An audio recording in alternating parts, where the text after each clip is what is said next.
Hello, my name is Dr. Ryan from West Heights Chiropractic Clinic. Today I'm going to talk to you about the chiropractic adjustment.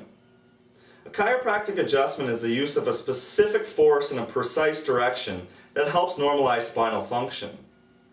When the 24 bones that protect the spinal cord lose their normal motion and/or position, delicate nerve tissue can become choked or irritated.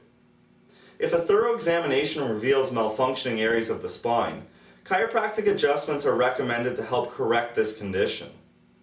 Each day, millions of delighted patients choose chiropractic over drugs or surgery as a common sense approach to better health.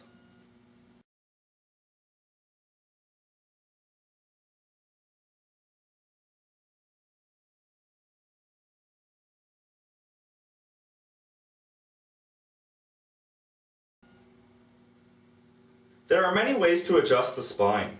Usually the doctor's hands or a specially designed instrument is used to deliver a highly accurate thrust. After years of training, each doctor has selected a variety of methods and has become skilled in their delivery. Regardless of the technique used, each chiropractic adjustment is tailored to the patient's age, size, and unique spinal problem. Adjustments help normalize spinal function and joint mobility. When nervous system function improves in this way, the body can begin the natural healing process. To watch an adjustment being performed by a specific chiropractic technique, please click on Techniques located at the top of the page. Thank you for taking the time to watch this video.